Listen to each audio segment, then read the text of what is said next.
അങ്ങനെ രാത്രി തന്നെ കുത്തിയിരുന്ന് ഈ വലിയ മറിച്ച് ഷർട്ടും വെച്ച് നോക്കുമ്പോൾ ഒരു പേജിലെത്തുമ്പോൾ ഈ ഷർട്ട് മാച്ചായി. അവിടെയാണ് ഇതിൻ്റെ ബ്രേക്ക്. അപ്പോൾ സൈഡിൽ കൃത്യമായി പേര് എഴുതി വെച്ചിട്ടുണ്ട്. തലശ്ശേരി എത്തുമ്പോഴേക്ക് കോള് വന്നു. കലക്ടർ ഇങ്ങനെ എസ് പിനെ വിളിച്ചിട്ടുണ്ട്, ഒരാളെ ഒരു വണ്ടിയിൽ ജീവനക്കാരനെ തട്ടിക്കൊണ്ട് പോയിട്ടുണ്ടെന്നൊരു സംസാരമുണ്ട്. അപ്പോൾ അതാണ് ഇൻട്രോഗേഷൻ എന്ന് പറയുന്ന ടെക്നിക്ക് എന്ന് പറയുന്നത്. ഓരോ വാചകവും അപ്പം തന്നെ വെരിഫൈ ചെയ്യും. അങ്ങനെ ഒഴിവാക്കാൻ വേണ്ടി എനിക്ക് വേറെ മാർഗമില്ല എന്നും പറഞ്ഞിട്ടാണ് അവൻ ആദ്യം പറഞ്ഞത്.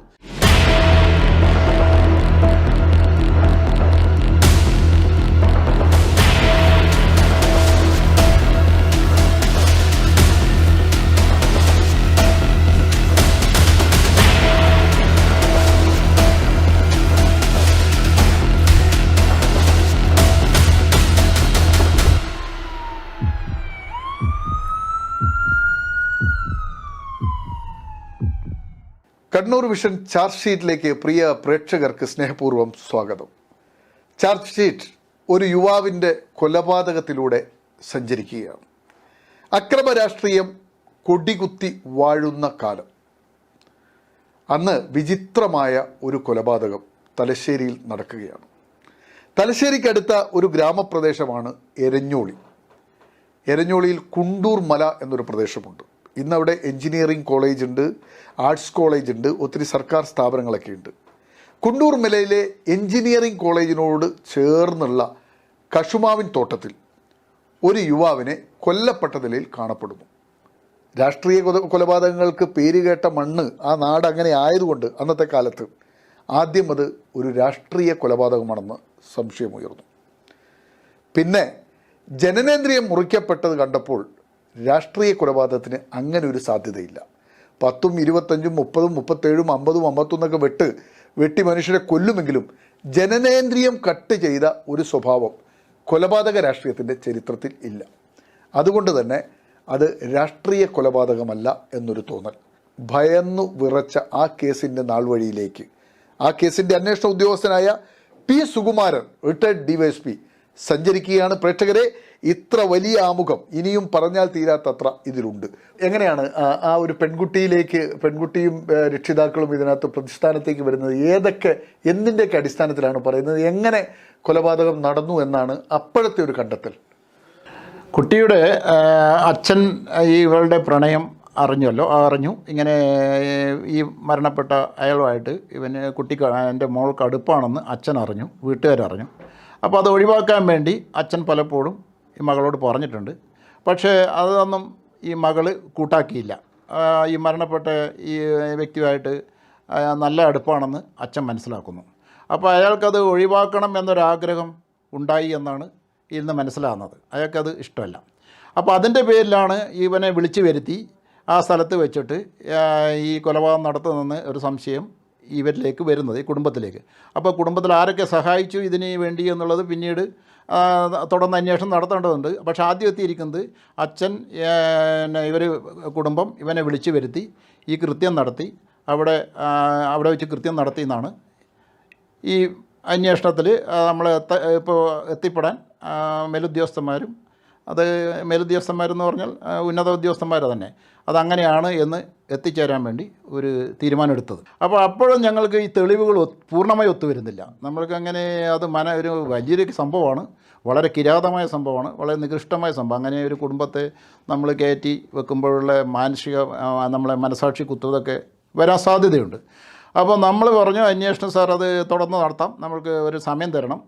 അങ്ങനെ എടുത്ത് ചാടി ഇങ്ങനെയുള്ള ഒരു വളരെ വൈകാരികമായ വിഷയത്തിൽ പറ്റില്ല എന്ന് പറഞ്ഞ് കുറച്ച് ഉടക്കി തന്നെ സംസാരിച്ചു. അങ്ങനെ അന്വേഷണം നീണ്ടുപോകുമ്പോൾ തന്നെ ഞാൻ നേരത്തെ പറഞ്ഞ ഷർട്ടിൻ്റെ കാര്യത്തിലേക്ക് ഒരു അന്വേഷണം നടത്തി. ആ ഷർട്ട് എല്ലാ പ്രദേശങ്ങളിലും ബിഗ് ഷോ നടത്തി. വാർഡ് കൊണ്ടുപോയി ഗ്രാമങ്ങളിൽ ഒരു മരത്തിന് ഒരു കുറ്റിയിൽ കൊണ്ടിടും. എന്നിട്ട് എല്ലാവരോടും വന്ന് ഞങ്ങൾ തന്നെ അതൊന്ന് മുഖമൊക്കെ തുടക്കും. എന്ന് പറഞ്ഞാൽ ഒരു പ്രത്യേകിച്ചൊന്നുമില്ല എന്ന് പറയാനും നിങ്ങൾക്കിതുപോലെ ചെയ്യാമെന്നും, ഈ ഷർട്ട് എന്തെങ്കിലും നിങ്ങൾക്ക് തോന്നുന്നുണ്ടോ, ഈ ഷർട്ടിൻ്റെ എന്തെങ്കിലും സ്റ്റിക്കർ എന്തെങ്കിലും നിങ്ങൾക്ക് കാണാൻ പറ്റുന്നുണ്ടോ, ഇങ്ങനെയുള്ള ഷർട്ടുകൾ ആരെങ്കിലും നിങ്ങൾ ശ്രദ്ധയിൽപ്പെട്ടിട്ടുണ്ടോ എന്ന് ഈ പറഞ്ഞ് കുട്ടിയുടെ ഈ അച്ഛൻ്റെ ആ കുടുംബ പ്രദേശത്തും അതുപോലെ എല്ലാ ടൗണുകളിലും ഞങ്ങൾ പ്രദർശനം നടത്തി. അങ്ങനെ അതാണല്ലോ ആകെ കിട്ടിയൊരു തെളിവെന്ന് പറയും. അപ്പോൾ അങ്ങനെ വന്ന് ഈ 2-3 ദിവസം എവിടെ ജീപ്പ് പോകുമ്പോഴും ഈ ജീപ്പിൻ്റെ പുറത്ത് അല്ലെങ്കിൽ അവിടെ ചെറിയ കുറ്റീൻ്റെ മുകളിൽ ഷർട്ട് വെച്ച് നാട്ടുകാരോട് പറയും, ആ ഷർട്ട് നിങ്ങളൊന്ന് കൈകൊണ്ട് എടുക്കണം, നിങ്ങൾ പരിശോധിക്കണം, നിങ്ങൾക്ക് എന്തെങ്കിലും അഭിപ്രായം പറഞ്ഞോളൂ, ഒരു വിരോധമില്ല എന്നും പറഞ്ഞ് അങ്ങനെ ഒരു അന്വേഷണം നടത്തി. കാരണം അത് ആ ഷർട്ട് ഒരു നിർണായകമായി വന്നു എന്ന് നമുക്ക് തോന്നി. കാരണം അച്ഛനും മകളും അമ്മയും ഒക്കെ സ്റ്റേഷനിലാണ്. പിന്നെ മർച്ചൻ്റ് നേവിയിലുള്ള അവൻ ഇങ്ങനെ ഒരു ഭാഗത്ത് മൊഴിയെടുത്ത് കിടക്കുകയാണ്. അപ്പോൾ നമ്മൾ അന്വേഷണം ഒന്നും കൂടി സീരിയസ് ആക്കി വളരെ മുമ്പോട്ട് സ്പീഡാക്കി പോകേണ്ട ഒരു ആവശ്യം വന്നു. അങ്ങനെ ആ ഷർട്ടിൻ്റെ കാര്യത്തിലേക്ക് മുമ്പോട്ട് പോകുമ്പോൾ സ്റ്റേഷനിൽ വീണ്ടും വെച്ച് അവസാനം നമ്മൾ തന്നെ ഒരു അന്നത്തെ കാലത്ത് ലെൻസ് ഉപയോഗിച്ചിട്ട് ഇങ്ങനെ വെച്ച് നോക്കുമ്പോൾ എന്നാലും കാണാനൊന്നുമില്ല. ഞാനും നോക്കി, എനിക്കും. അപ്പോൾ നമ്മളിലുള്ള ബിജുലാലും ഹേമരാജനും ഇവരെല്ലാം കൂടി ഇങ്ങനെ നോക്കുമ്പോൾ നമ്മളെ ഹേമരാജൻ പെട്ടെന്ന് സ്ട്രൈക്ക് ചെയ്ത പോലെ, സാർ ഇത് നമുക്ക് 2 അക്ഷരം ഞാനിങ്ങനെ പറയാം, ഒരു ND എന്നുള്ളൊരു അക്ഷരം ഉണ്ടാവാൻ സാധ്യതയുണ്ടല്ലോ, എൻ്റെ മനസ്സ് പറയുന്നു. ND അപ്പോൾ ND എന്ന് പറയുമ്പോൾ നമുക്ക് അതിൽ ഒരുപാടാവാം. ബിന്ദു എന്നാവാം, ഞാൻ ഹിന്ദു എന്നാവാം, അല്ലെങ്കിൽ എന്തെങ്കിലും. അപ്പോൾ ഞങ്ങൾ അങ്ങനെയുള്ള കുറേ പേരൊക്കെ വെച്ച് ആദ്യ നാടുകളിലൊക്കെ പോയി പറഞ്ഞു, ഇങ്ങനെ ഏതെങ്കിലും ടൈലർ നിങ്ങളുടെ നാട്ടിലുണ്ടോ എന്ന് പറഞ്ഞു. അപ്പോൾ ബിന്ദു അല്ലെങ്കിൽ ഹിന്ദു അങ്ങനെ ND എന്നെല്ലാം വരുന്ന ഒരുപാട് പേര് ഞങ്ങൾ നാട്ടിലെല്ലാം പോയി. അവരെല്ലാം അത് കതിരൂര് വരെ പോയി. അപ്പോൾ പറഞ്ഞു, സാർ ഇങ്ങനെ ടൈലർ ഈ ഭാഗത്തില്ലല്ലോ. അങ്ങനെ ചെയ്തു വരുമ്പോൾ നമ്മൾ അജയൻ എന്ന് പറഞ്ഞ പോലീസുകാരൻ പറഞ്ഞു, സാർ നമുക്ക് ഈ ഭാഗത്ത് ND എന്ന് പറയുമ്പോൾ ഒരു ഫ്രണ്ട്സ് FRIND അതിൽ ND വരുന്നുണ്ടല്ലോ, അങ്ങനെ ഫ്രണ്ട്സ് എന്നുള്ള ടൈലർ ഈ ഭാഗത്തുണ്ട് എന്നൊരു സൂചന, ഒരു ഇടുത്തി പോലെ സത്യം പറഞ്ഞത് ഇങ്ങനെ നമ്മളെ മുമ്പിലേക്ക് വരികയാണ്, ഫ്രണ്ട്സ് എന്നുള്ള. അപ്പോൾ അജയൻ പറഞ്ഞു, ഫ്രണ്ട്സ് ആണെങ്കിൽ ഒരു ടൈലർ ഈ ഭാഗത്തുണ്ട്. അപ്പോൾ തന്നെ എന്തോ ഒരു ഇടുത്തി നമ്മളെ അല്ലേ ഒരു വെള്ളിടി വന്ന പോലെ നമ്മൾ മുമ്പിലേക്ക് വന്നു. അപ്പോൾ തന്നെ എല്ലാവരും കൂടി ഈ പറഞ്ഞ ഫ്രണ്ട്സ് എന്നുള്ള സ്ഥലം നോക്കുമ്പോഴേക്ക് ഈ മരണപ്പെട്ട ആളുടെ വീട്ടിൻ്റെ കുറച്ച് മാറി ഒരു 100-200 മീറ്റർ മാറി ഫ്രണ്ട്സ് എന്നുള്ള ടൈലറുണ്ട്. അതാണ് ആ ഒരു ND എന്നുള്ളൊരു വാക്ക് തിരിഞ്ഞും മറിഞ്ഞും വന്ന് ഫ്രണ്ട്സിലേക്ക് എത്തി. അത് പരിശോധിച്ച് വരുമ്പോൾ ഫ്രണ്ട്സ് എന്നുള്ളൊരു ടൈലർ കട കിട്ടി. അതിന് അപ്പോൾ അങ്ങനെ വന്ന് അപ്പോൾ തന്നെ ഈ ടൈലറെ ഫോണിൽ വിളിച്ചു. അവർ ഫോണിൽ വിളിച്ചിട്ട് പറഞ്ഞു. അപ്പോൾ അയാൾ ഒന്നും പറയാണ്ട് പറഞ്ഞു, സാറേ ഞാൻ സിനിമയിലാണ്, ഞാനും ഭാര്യയും ആയിട്ട് ഇങ്ങനെ സിനിമ കാണുകയാണ്, എന്താ വിഷയം എന്ന് ചോദിച്ചു. അപ്പോൾ നമ്മുടെ ബിജിലാൽ അവനോട് സംസാരിച്ച് പറഞ്ഞു, നിങ്ങളുടെ വീട്ടിൻ്റെ അടുത്തുള്ള റെയിൽവേ ട്രാക്കിൽ ഒരാൾ മരണപ്പെട്ട് കിടക്കുന്നുണ്ട്, അപ്പോൾ ആളെ തിരിച്ചറിയുന്നില്ല, അപ്പോൾ ഈ നാട്ടുകാരനാണോ എന്നുള്ളതൊന്ന് മനസ്സിലാക്കാൻ വേണ്ടി ഒരു ഷർട്ട് കിട്ടിയിട്ടുണ്ട്, അതൊന്ന് പരിശോധിക്കാൻ വേണ്ടിയാണ് റെയിൽവേ ട്രാക്കിലാണ് ബോഡി ഉള്ളത് എന്ന് പറഞ്ഞ് ഇത് പറഞ്ഞില്ല, അങ്ങനെ പറഞ്ഞു വെച്ചു. അങ്ങനെ അവൻ ആത്മാർത്ഥമായിട്ട് രാത്രി തന്നെ വന്ന് 2 മണിക്ക് തന്നെ ഞാൻ പറഞ്ഞു, സാറേ ഞാനൊരു സാധാ ടൈലറാണ്, അതാണ് എനിക്ക് ആ തൊഴിലിനോടുള്ള സംസ്കാരം എന്ന് പറഞ്ഞു. സാധാരണ കുഗ്രാമത്തിലെ ടൈലറാണ്. അയാൾ പറഞ്ഞു, സാർ എൻ്റെ കടയിൽ നിന്ന് എത്ര കൊല്ലം പഴക്കമുള്ളതാണെങ്കിലും ഞാൻ കണ്ടുപിടിക്കും, ഞാനത് കൃത്യമായി ലഡ്ജർ മെയിൻറ്റെയിൻ ചെയ്തിട്ടുണ്ട്. അങ്ങനെയൊന്നും ഞാനൊരു ടൗണിൽ പോലും കാണുന്നില്ല. ഒരു കുഗ്രാമത്തിലുള്ള അവൻ്റെ ആ തൊഴിൽ സംസ്കാരം ഞെട്ടിച്ചളഞ്ഞു. അവൻ പറഞ്ഞു, എന്നാൽ ഞാൻ സാറേ നമുക്കൊരു 3 വർഷത്തേക്ക് എടുക്കാൻ ബുദ്ധിമുട്ടില്ലെന്ന് പറഞ്ഞു. ഇപ്പോൾ അങ്ങനെ രാത്രി തന്നെ കുത്തിയിരുന്ന് ഈ വലിയ മറിച്ച് ഷർട്ടും വെച്ച് നോക്കുമ്പോൾ ഒരു പേജിലെത്തുമ്പോൾ ഈ ഷർട്ട് മാച്ചായി. അവിടെയാണ് ഇതിൻ്റെ ബ്രേക്ക്. അപ്പോൾ സൈഡിൽ കൃത്യമായി പേര് എഴുതി വെച്ചിരിക്കുന്നു. ആ പേര് വായിക്കുമ്പോൾ സഞ്ജു. അവൻ തന്നെ പറയണേ, എടാ സഞ്ജു സാറേ, ഇത് നമ്മളെ കടേൻ്റെ അടുത്തുള്ള സഞ്ജു അല്ലേ? അതിനെന്താ സാർ, ഓൻ മരിച്ചിട്ടൊന്നുമില്ലല്ലോ ആക്സിഡൻറ്റിലോ. അപ്പം അങ്ങനെ ഒരാൾ ട്രെയിൻ തട്ടി മരിച്ചോ? സഞ്ജുറ്റതാന്ന് പറഞ്ഞു. അയ്യോ, നമ്മളൊന്നും പറഞ്ഞില്ല അവനോട്. അവൻ തന്നെ ഇങ്ങനെ കൂളായിട്ട് പറയാണ്, ഇതാ സാറേ ഇത് ഇതാ സഞ്ജു, ഈ ഷർട്ട് കറക്റ്റല്ലേ, മാച്ചല്ലേ? കറക്റ്റാണ്, എല്ലാം തുണിയെല്ലാം കറക്റ്റാണ്. അങ്ങനെ പുറത്ത് വന്ന് അന്വേഷിക്കുമ്പോൾ സഞ്ജു എന്ന് പറയുന്നത് അതാണ് ഈ ആത്മാർത്ഥ സുഹൃത്ത്. ഒരിക്കലും ആൾ സംശയിക്കില്ല, കാരണം അത്രയും ഒരു ഏട്ടനെ പോലെ ജീവിക്കുന്നവരാണ് ഈ സഞ്ജു എന്ന് പറയുന്നത്. അപ്പോൾ സഞ്ജു എന്ന് ആരും അന്വേഷിച്ചു. അപ്പോൾ സഞ്ജു എന്ന് അന്വേഷിക്കുമ്പോൾ മനസ്സിലായി അവിടെയുള്ള ഇവൻ്റെ സുഹൃത്താണെന്നും അവൻ അടുത്ത കാലത്ത് അച്ഛൻ മരിച്ച വകയിൽ ജോലി കിട്ടിയിട്ടുണ്ട് കളക്ട്രേറ്റിൽ. 19 വയസ്സ് തന്നെ ജോലി, 19-20 വയസ്സും ജോലി കിട്ടി. കാരണം അച്ഛൻ മരിച്ച് ഡൈ ഹാർനസിൽ കിട്ടിയതാണ്. അങ്ങനെ സർവേ ഡിപ്പാർട്ട്മെൻറ്റിൽ ജോലി കിട്ടിയിട്ടുണ്ടെന്നും കളക്ട്രേറ്റിലാണ് ജോലിയാണെന്നും മനസ്സിലാക്കി വെക്കുന്നു. ഇതൊന്നും പുറത്ത് നമ്മൾ പറഞ്ഞു, ടൈലറോടും പറഞ്ഞില്ല. അപ്പോൾ അതൊരു ഇമ്പോർട്ടൻ്റ് കേസിലെ നിർണായകമായൊരു വഴിത്തിരിവിലേക്ക് വരും എന്ന് നമ്മുടെ മനസ്സ് ആഗ്രഹിച്ചു. അത് വരും എന്നുള്ളത് ഞങ്ങൾക്ക് ഉറപ്പായി. അപ്പോൾ അങ്ങനെ വരുമ്പോൾ പിറ്റേന്ന് മുതൽ ഈ പറഞ്ഞ ഇവൻ്റെ വീടും നമ്മൾ ചുറ്റും ഒന്ന് പരിശോധിച്ച് ഇവനവിടെ വരുന്ന അപ്പാടെ ഇല്ല. അവൻ കളക്ടറേറ്റിൽ നിന്ന് ഒരു ട്രെയിനിങ്ങിനായിട്ട് കോഴിക്കോട് പോയിരിക്കുന്നത്. ഒരു ചെയിൻ സർവേ ഒരു കോഴ്സ് കോഴിക്കോടുണ്ട്, അവിടെ ട്രെയിനിങ്ങിനായിട്ട് പോയിരിക്കുകയാണ് എന്നുള്ളതെല്ലാം നമ്മൾ മനസ്സിലാക്കി വെച്ചു. ഒന്നും ചെയ്തില്ല. അപ്പോൾ നമ്മളിത് അധികമൊന്നും പറഞ്ഞില്ല, കാരണം ഇവർ മൂന്നാളോട് ഇരിക്കുകയാണ്. അപ്പോൾ നമ്മൾക്ക് ഒരു റിലാക്സായി, കാരണം ഒരു അച്ഛനും അമ്മയും പിന്നെ അവിടെ ഉണ്ട്. അപ്പോൾ ഇങ്ങനെ ഒരു ഇതിലേക്ക് വന്നു. അപ്പോൾ നമുക്ക് ധൈര്യമായി, കാരണം അച്ഛനും അമ്മയും കുട്ടിയും അവിടെ കിടക്കല്ലേ സ്റ്റേഷനിൽ, ഭയങ്കര നമുക്ക് സങ്കടമുള്ള കാര്യമാണല്ലോ. അപ്പോൾ ഇത് വെച്ചിട്ട് ഈ ഷർട്ടിൻ്റെ അതിൽ പൂർണ്ണമായിട്ട് വായിച്ച പറഞ്ഞാൽ അത് കൃത്യമായി ലെഡ്ജർ കൃത്യമായി ആ ലെഡ്ജറൊക്കെ ഞങ്ങൾ സീസ് ചെയ്തെടുത്തു. ഇവനോട് അതിന് ശേഷം പറഞ്ഞു ഇങ്ങനൊരു സംഭവം ഉണ്ട്, അപ്പോൾ അവിടെ നിന്ന് കിട്ടിയ ഷർട്ടാണിത് എന്ന് പിന്നീട് അവനോട് പറഞ്ഞ് മനസ്സിലാക്കി. പക്ഷേ അവൻ്റെ തൊഴിൽ സംസ്കാരം എത്ര അഭിനന്ദിച്ചാലും മതിയാവാത്തൊരു സംഗതിയാണ്. തൊഴിൽ സംസ്കാരം പറഞ്ഞത് തൊഴിലിൻ്റെ അവനാ മഹത്വം നമ്മൾക്ക് എത്ര ഉപകാരം ചെയ്തെന്ന് മനസ്സിലാക്കണം. അപ്പോൾ അത് ഒരു നിർണായകമായ ഒരു വഴിത്തിരിവായിട്ടിലേക്ക് കേസിൽ വന്നു. അപ്പോൾ പ്രണയത്തുനിന്നും നമ്മളെ ഈ പറഞ്ഞ അതിനകത്തുനിന്നും നമ്മൾ ചെറിയൊരു മോചനം കിട്ടി. അപ്പോൾ നമ്മുടെ മേലുദ്യോഗസ്ഥൻ പറഞ്ഞു, സാറേ നമുക്ക് ചെറിയൊരു ബ്രേക്കിലേക്ക് വന്നിട്ടുണ്ട്, ഒരു ഡൈവേർട്ടിലേക്ക് വന്നിട്ടുണ്ട്. അതുകൊണ്ട് നിർബന്ധം സാർ എടുപടി ആക്കരുത്, അത് നേരെ വഴിക്ക് പോവും, നമ്മൾക്കത് ഇനി മുമ്പോട്ട് നീക്കാൻ ഒരു ചെറിയൊരു തുമ്പ് കിട്ടിയിട്ടുണ്ട്, പോകുമെന്ന് പറഞ്ഞു. അങ്ങനെ പിന്നെ അടുത്തത് നമ്മൾ ചെയ്യേണ്ടത് എന്താണെന്ന് വെച്ചാൽ ഇവനെ അതിൽ ആ പ്രതിയുടെ അവൻ്റെ സുഹൃത്ത് തന്നെയാണ്, നെട്ടൂറുകാരനാണ്. അപ്പോൾ കളക്ട്രേറ്റിൽ അപ്പോൾ ഞങ്ങളെ വെയിറ്റ് ചെയ്തു. അപ്പോൾ ഒരു ദിവസം ഇവൻ ട്രെയിനിങ് എല്ലാം കഴിഞ്ഞ് വന്നിട്ട് കളക്ട്രേറ്റിൽ ജോയിൻ ചെയ്തു. അപ്പോൾ ഞങ്ങൾക്കറിയാം പിന്നെ നോട്ടീസ് കൊടുത്ത് വരുത്തുകയോ അല്ലെങ്കിൽ സാധാ രീതിയിൽ വിളിച്ചാൽ വന്നാൽ ഈ കേസ് എങ്ങോട്ടും പോവില്ല എന്നുള്ളത് ഒരുപാട് ഉദാഹരണങ്ങൾ നമ്മുടെ മുമ്പിലുണ്ട്. അപ്പോൾ കളക്ട്രേറ്റിൽ അവൻ സർവേ ഡിപ്പാർട്ട്മെൻറ്റാണ് ജോലിക്കാരെന്ന് മനസ്സിലായി. പോലീസുകാരൊക്കെ അവിടെ അയച്ചു. അവൻ്റെ ഇരിപ്പിടവും സ്ഥലങ്ങളൊക്കെ കണ്ടുവച്ചു. അപ്പോൾ ഞങ്ങൾ വീണ്ടും ഒരു മീറ്റിംഗ് കൂടി എന്ത് ചെയ്യണം, കളക്ടറോട് പറഞ്ഞിട്ട് ചെയ്യണോ, SP യോട് പറഞ്ഞ് ചെയ്യണോ, നമുക്കൊക്കെ അങ്ങനെ പോകണം. അപ്പം നമ്മൾ തീരുമാനം എടുത്തു, അങ്ങനെ ഒരു കൊണ്ടുവന്നതിനെ കൊണ്ട് ഈ കേസ് എവിടെ എത്തില്ല, കാരണം അയാളുടെ ജീവനക്കാരനാണ്.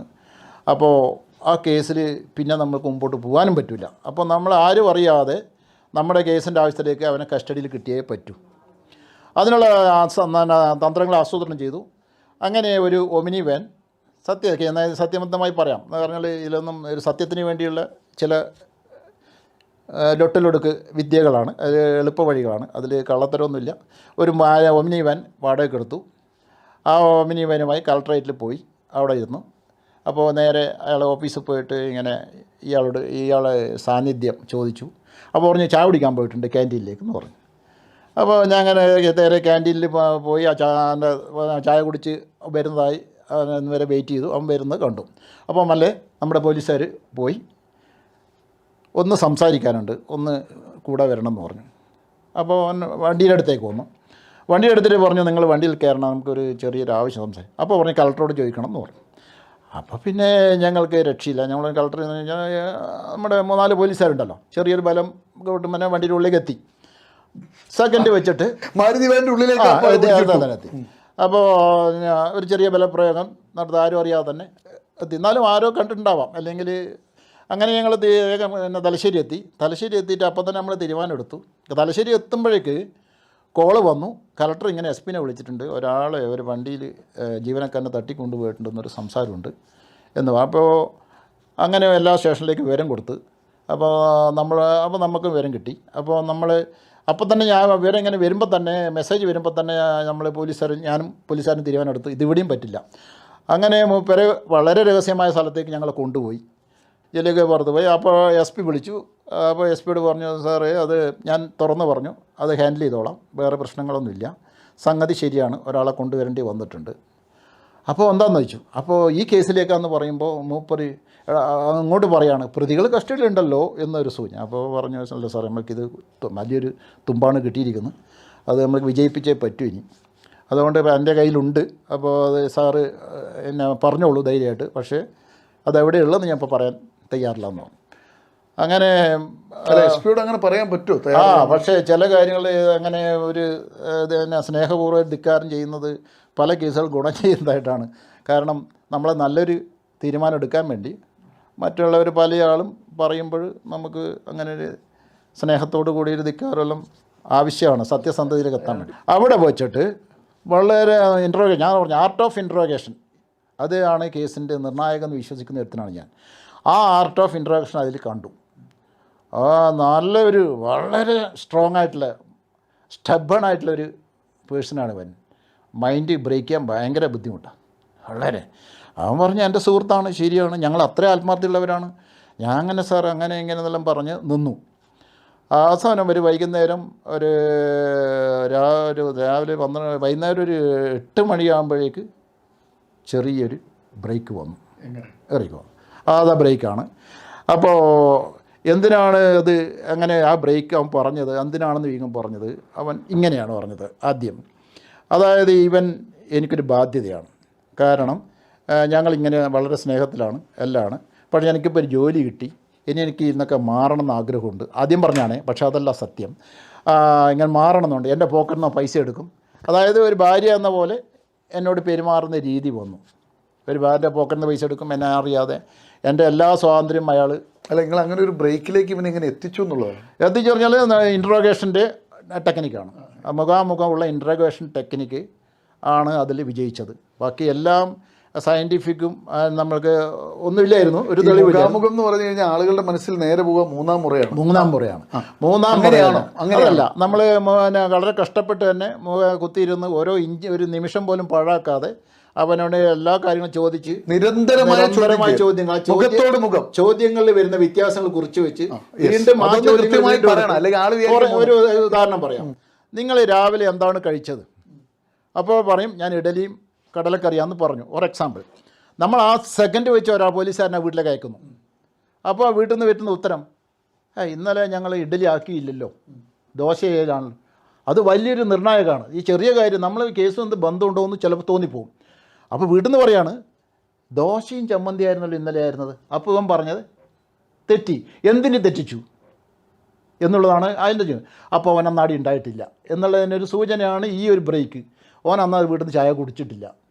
അപ്പോൾ അതാണ് ഈ ഇൻട്രോഗേഷൻ എന്ന് പറയുന്ന ടെക്നിക്ക് എന്ന് പറയുന്നത്. ഓരോ വാചകവും അപ്പം തന്നെ വെരിഫൈ ചെയ്യണം. ഇവൻ്റെ ബ്രേക്ക് ചെയ്ത വാചകം ഇതാണ് മെയിനായിട്ട് ആദ്യം തുടങ്ങിയത്. ഇപ്പം വളരെ ആത്മാർത്ഥമാണ്, വളരെ സ്നേഹത്താണ്, എൻ്റെ കാശെല്ലാം അവനെടുക്കും, പിന്നെ ഭാര്യയെ പോലെ പെരുമാറും, എനിക്ക് ജോലി കിട്ടി, ഇനിയിപ്പോൾ എനിക്ക് ഒഴിവായിട്ട് എനിക്ക് നല്ലൊരു കുടുംബജീവിതം നയിക്കണം, അങ്ങനെ ഒഴിവാക്കാൻ വേണ്ടി എനിക്ക് വേറെ മാർഗ്ഗമില്ല എന്നും പറഞ്ഞിട്ടാണ് അവൻ ആദ്യം പറഞ്ഞത്.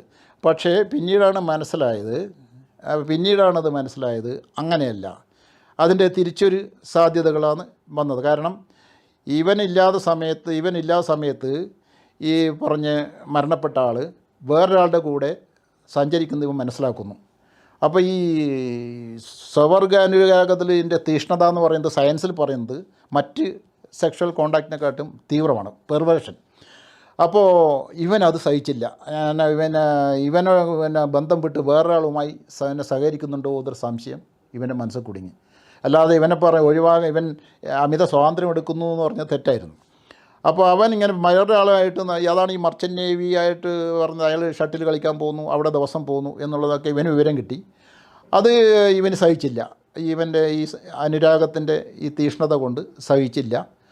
അപ്പോൾ അതാണ് ഞാൻ അതിന് പിന്നീട് മനസ്സിലായത്. ആദ്യം ഇപ്പോൾ ഒഴിവാക്കാമെന്ന് പറഞ്ഞെങ്കിലും മനസ്സിലായത് സത്യത്തിൽ ഈ അനുരാഗം ഒഴിവാക്കണം എന്ന നിലയിലേക്ക് എത്തുമ്പോൾ നിങ്ങളുടെ ഒരു ക്വസ്റ്റ്യനിൽ നിന്നാണല്ലോ ആ പോയിന്റിലേക്ക് അവൻ എത്തുന്നത്.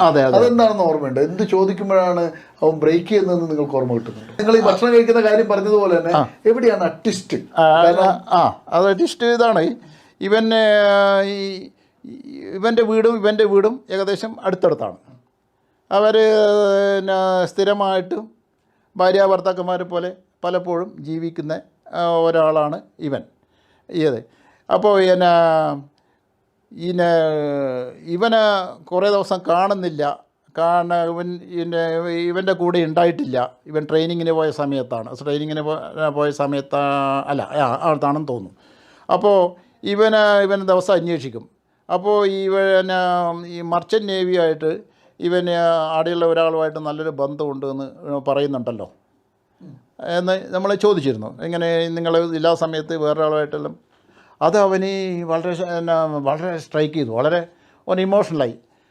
അപ്പോൾ നമുക്ക് തോന്നി ഇവനതിനെ ഇങ്ങനെ ഇമോഷണലാവുന്നു, ഇങ്ങനെ മറ്റുമായിട്ട് ബന്ധമുണ്ടെന്ന് പറയുമ്പോൾ. അപ്പോൾ അവനത് അതിൽ പറഞ്ഞു അവൻ അങ്ങനെയൊന്നും അല്ലല്ലോ, അതൊക്കെ വിവരം കിട്ടിയിരുന്നു അങ്ങനെ ഓരോ. അപ്പോൾ ആ ഒരു ഇതിൽ ആ ഒരു ഇമോഷണലായുള്ള ഒരു ആക്ടിവിറ്റി നമ്മൾ ശ്രദ്ധിച്ചിരുന്നു. അതിനകത്താണ് നിങ്ങൾ പിടിച്ചു കയറി. അവനെ വളരെ ഇമോഷണലായി ആ സമയത്ത്, അങ്ങനെ വേറൊരാളായിട്ട് ബന്ധമുണ്ട് എന്ന് പറയുന്നതെന്ന് പറയുമ്പോൾ ഇമോഷണലായിട്ട്. അപ്പോൾ ആ ഇമോഷണൽ എവിടെ തീവ്രമായിട്ട് ബാധിച്ചിട്ടുണ്ട് നമുക്ക് അപ്പോൾ മനസ്സിലായി. അപ്പോൾ അവയെ തന്നെ അപ്പോൾ അങ്ങനെ വന്നിട്ട് അതാണ് ആ സംഭവം. അവൻ്റെ ഈ തീഷ്ണത തന്നെയാണ്. അപ്പോൾ ക്രോസ് ചെയ്യും. അപ്പോൾ ഓരോരാൾക്കും പിന്നെ ഓരോ വാചകം വിട്ടു കൊടുക്കും, അതുകൊണ്ട് ചെക്ക് ചെയ്യാൻ വിടും. അവൻ ഇന്ന് നിൽക്കുന്ന ബസ് കയറി അപ്പം തന്നെ വിടും, അന്ന് ആ സമയത്ത് ബസ്സുണ്ടോ.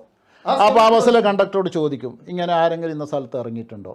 അപ്പോൾ അതാണ് ഈ ഇൻട്രോഗേഷൻ എന്ന് പറഞ്ഞാൽ വെറുതെ ഒരു സമയം കളയാണ്.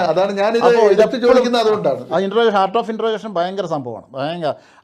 കേസ് വിജയിപ്പിക്കാൻ ഏറ്റവും നല്ലത് ആർട്ട് ഓഫ് ഇൻട്രോഗേഷനാണ്. ഈ മൂന്നാം മുറ എന്ന് പറയുന്നത് ചിലപ്പോൾ തോന്നാം, കാരണം കസ്റ്റഡിയിലാണ്, എന്നാലും നമ്മൾ ഭക്ഷണവും നല്ല വെള്ളവും എല്ലാം കൊടുക്കും. പക്ഷേ എന്നാലും ചിലവർക്ക് തോന്നാം മൂന്നാം മുറയാണ്. ചിലപ്പോൾ മൂന്നാം മുറ എന്ന് പറയുന്നത് ശാസ്ത്രീയമായ രീതിയിൽ ചിലപ്പോൾ ചില പീഡനങ്ങൾ അനുഭവിക്കേണ്ടി വരും. ശാസ്ത്രീയമായതാണ്, മാനസികമായിട്ട് പീഡനം പറയും, നല്ല പീഡനമാണെന്ന് പറയും മാനസികമായിട്ട്, അത്രയേ ഉള്ളൂ. അപ്പോൾ അങ്ങനെ ഒരു അവിഹിത ബന്ധം പിന്നെ ഇങ്ങനെ ഇവൻ നടത്തുന്നുണ്ട് എന്നുള്ള വിവരം ഈ പ്രതിക്ക് മനസ്സിലായി. അപ്പോൾ പിന്നെ അടുത്തത് അവൻ ആലോചിക്കുന്നത് ഇവനെ ഇല്ലാതാക്കുവാണ്. അതിനുള്ളത് തയ്യാറെടുപ്പിലേക്കാണ്. പിന്നെ ഇനി ഇവൻ എൻ്റെ അടുത്തേക്ക് വരില്ല, ഇവനെ എനിക്ക് ഇല്ലാതാക്കിയേ പറ്റൂ, കാരണം തീവ്രത കൊണ്ടാണ്.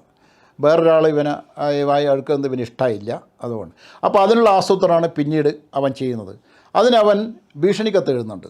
അതായത് ഇത് ഒഴിവാക്കാൻ, ഇങ്ങനെ നീ നിൻ്റെ കാലം അടുത്തു എന്ന് പറഞ്ഞാൽ ഈ ഒഴിവാവാൻ വേണ്ടി, ഇങ്ങനെയുള്ള ബന്ധങ്ങളൊക്കെ ഒഴിവാകാൻ വേണ്ടി അവൻ ഭീഷണിക്കത്ത് എഴുതുന്നുണ്ട്. അത് അവൻ എഴുതുന്നതല്ല, അതാണ് രസം. അതും ഒരു നിർണായകമായൊരു തെളിവായിരുന്നു. ഇവൻ്റെ കൂടെ പഠിക്കുന്ന ഒരു കുട്ടി, ഇവൻ സുഹൃത്ത് ഉണ്ടൊരു കുറച്ച് പിണറായി ഭാഗത്ത്, അവനെ കൊണ്ട് ഇവൻ പറഞ്ഞ് എഴുതിക്കുന്നതാണ്. ഇങ്ങനെയൊക്കെ എഴുതണം. അതായത് നിൻ്റെ കാലം അടുത്തിരിക്കുന്നു, എനിക്കിനി അധിക കാലമില്ല, നീ ഇങ്ങനെ പല ആളുമായിട്ട് ബന്ധമുണ്ട്, അപ്പോൾ നിന്നെ തട്ടിക്കളയും, ഇനി നീ അധികാലം ജീവിച്ചിരിക്കാമെന്ന് പറഞ്ഞ് ഇവൻ എഴുതുന്നില്ല, വേറൊരാളെ കൊണ്ട് എഴുതിക്കുകയാണ്. പക്ഷേ എഴുതിയവന് അതൊന്നും മനസ്സിലായിട്ടില്ല, എന്തിനാണ് ഇത് എഴുതിക്കുന്നത്. പക്ഷേ ആ സുഹൃത്ത് അത് എഴുതി കൊടുത്തു. അവൻ എഴുതി കൊടുക്കും, പറഞ്ഞ പോലെ അവൻ നീ അത് എഴുതണം എന്നും പറഞ്ഞ് അവന് അന്ന് അവൻ്റെ ഒരു അടുത്ത സുഹൃത്താണ്. അപ്പോൾ പറഞ്ഞ് ഇങ്ങനെ എഴുതിയൊരു കത്ത് വിടണം എന്നും പറഞ്ഞ് അവൻ്റെ നിർബന്ധമായ നിരന്തരമായ ആവശ്യമനുസരിച്ചിട്ട് അവൻ കത്ത് എഴുതി കൊടുത്തു. അത് പിന്നെ തെളിഞ്ഞു. അവൻ്റെ അവൻ്റെ ഹാൻഡ് റൈറ്റിങ്ങും ഇവൻ കോളേജിൽ പഠിക്കുന്ന ബുക്കെല്ലാം എടുത്ത് പരിശോധിച്ച് നോക്കുമ്പോൾ അവൻ എഴുതിയാന്ന് അവൻ സമ്മതിച്ചത് നമുക്ക് തെളിയിക്കാൻ പറ്റി. അവൻ സമ്മതിച്ചു.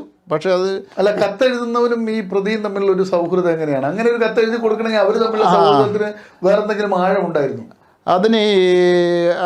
അതാണ് അടുത്ത സൗഹൃദമാണ്. പിന്നെ അതിൽ ഒരു ഭീഷണിയും കൂടി ഉണ്ടായി എനിക്ക് പിന്നീട് അതിനോട് ചോദിച്ചിട്ടാണ് മനസ്സിലായത്. ഇവൻ ഭീഷണിപ്പെടുത്തിയെന്നും പറയുന്നുണ്ട് എഴുതാൻ വേണ്ടിയിട്ട്. അപ്പോൾ ഈ ഭീഷണിയും പ്രലോഭനവും രണ്ടും കൂടിയാണ് ഇവൻ എഴുതിച്ചതെന്നാണ് അന്ന് പിന്നീട് അവൻ മനസ്സിലാവും. എന്നാലും ആ കത്ത് എഴുതി അതിൽ പിന്നെ ഈ സുഹൃത്ത് എഴുതിയിരിക്കുന്ന പേര് ഇവൻ്റെ പേരാണ്, പ്രതിയുടെ പേര് തന്നെ എഴുതി വെച്ചു. അത് സതിയില്ല. ഈ പ്രതിയുടെ പേര് തന്നെ അവൻ എഴുതി, പക്ഷേ അടിയിൽ ഇവൻ്റെ പേരിനെ എഴുതി വെച്ചു. പ്രതിയുടെ പേര് ഞാൻ പറയുന്നില്ല. അപ്പോൾ ആ പ്രതിയുടെ പേരിനെ എഴുതി വെച്ചു. ആ കത്തുകളും ഇവൻ്റെ ഈ മരണപ്പെട്ട ആളുടെ വീടും നമുക്ക് കണ്ടെത്താൻ പറ്റിയിട്ടുണ്ട്. അപ്പോൾ അതും നമുക്ക് ഇതിനോട് നല്ലൊരു ആയുധമായിട്ട് വന്നു. അപ്പോൾ നമുക്കൊന്നും കൂടെ ശരിയായ മുറുകലിലേക്ക് പോവാണ്.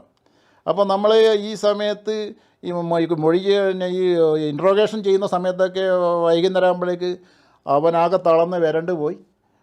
ഇതിലേക്ക് മാനസികമായിട്ട് നന്നായിട്ട് തളർന്ന് ഈ കാര്യം. പിന്നെ ആദ്യം അവൻ നന്നായിട്ട് പിടിച്ചു നിന്നു. വളരെ നല്ല കരുത്ത മനസ്സാണ്, നല്ല ആരോഗ്യമാണ്, നല്ല 6 അടി പൊക്കമുള്ള പയ്യനാണ്. നന്നായിട്ട് പിടിച്ചു നിന്നു. പിന്നെ അവൻ്റെ രാഷ്ട്രീയമായ ചില സാഹചര്യങ്ങൾ വെച്ചിട്ട് അവന് മനസ്സ് വളരെ ദൃഢമായൊരു മനസ്സാണ്. അവൻ അങ്ങനെയുള്ള സ്ഥലങ്ങളൊക്കെ പോകാറുണ്ട്. അപ്പോൾ വൈകുന്നേരം തളർന്നു പോയി മാനസികമായിട്ട്. ഈ ഇൻട്രോഗേഷൻ്റെ ശക്തി കൊണ്ട് നിരന്തരമായി മാനസികമായിട്ടുള്ള ഈ നമ്മുടെ ഇൻട്രോഗേഷൻ മാനസികമായി തളർന്നു പോയി സത്യത്തിൽ. അങ്ങനെ പിന്നെ അവൻ പറയാൻ തുടങ്ങി. എങ്ങനെയാണിത്, എന്താ പറഞ്ഞല്ലോ, ഇത് ഇവൻ വഴിമാറിപ്പോകുന്നത് എനിക്ക് സഹിക്കുന്നില്ല. അപ്പോൾ അവനെനിക്ക് പിന്നെ ആ പകയാണ് ഇതിലേക്ക് എത്തിച്ചത്. അതിനവൻ ചെയ്ത ഒരു അടുത്ത വിദ്യ അവിടെയാണ് പറഞ്ഞത്. അവൻ്റെ കുറ്റസമ്മതം മൊഴി നമുക്ക് എടുത്തുകൊണ്ടിരിക്കാൻ സമയമായി. അപ്പോഴാണ് ആയുധത്തിൻ്റെ പ്രശ്നം വന്നത്. അവിടെയും ഞാൻ പറഞ്ഞല്ലോ, ഈ തൊഴിൽ സംസ്കാരം ഭയങ്കരമാണ്. നമ്മുടെ അത് പിണറായിയുള്ളൊരു കൊല്ലനാണ് ഇവർ നല്ല മൂർച്ചയുള്ള നമ്മളെ തേങ്ങ വലിക്കുന്ന വെട്ടുകത്തി ഉണ്ടാക്കി കൊടുത്തത്. നമ്മളെ നാട്ടിലെ എന്താ പറയുക, കത്തിവാൾ അല്ലേ, ഉണ്ടാക്കി കൊടുത്തത്. കൊടുവാൾ. അപ്പോൾ പിന്നെ കൊല്ലൻ്റെ അടുത്ത് പോയി സമീപിച്ച്, ഇങ്ങനെ ഓണത്തിനാണ്, നമുക്ക് തേങ്ങയെല്ലാം കുറച്ച് പറിക്കാനുണ്ട്, അപ്പോൾ ഒരു കത്തി ഉണ്ടാക്കി തരണം എന്ന് പറഞ്ഞു. അതിന് ഒന്നൊരു ഡേറ്റും പറഞ്ഞു. ആ സമയമാകുമ്പോൾ ഇവൻ പോയി ആ കത്തി വാങ്ങി. അപ്പോൾ ആ കത്തി വാങ്ങുമ്പോൾ എന്താ സംഭവിച്ചെന്നറിയോ? ഈ കത്തിയിൽ നമ്മൾ പിന്നെ ഇവൻ്റെ കുറ്റസമ്മത മൊഴി പ്രകാരമുള്ള ആണല്ലോ നമ്മൾ ഈ കത്തിയെല്ലാം എടുക്കുന്നത്. അപ്പോൾ കത്തി എടുക്കുമ്പോൾ അതിൽ ഒരു സീല് കാണുന്നുണ്ട്. അപ്പോൾ ഈ സീല് കാണുമ്പോൾ ഇവൻ പറഞ്ഞല്ലോ ഇന്ന സ്ഥലത്തു നിന്നാണ് കത്തി ഉണ്ടാക്കിയത്, വാങ്ങിച്ച് ഇന്നാളാണ് ആക്കി തന്നത്. അപ്പോൾ അത് പ്രകാരം നമ്മൾ അവിടെ പോകുമ്പോൾ കണ്ട സംഭവം, ഇവൻ ഉണ്ടാക്കുന്ന എല്ലാ സാധനത്തിനും അവൻ്റെ സീല് പതിപ്പിക്കും.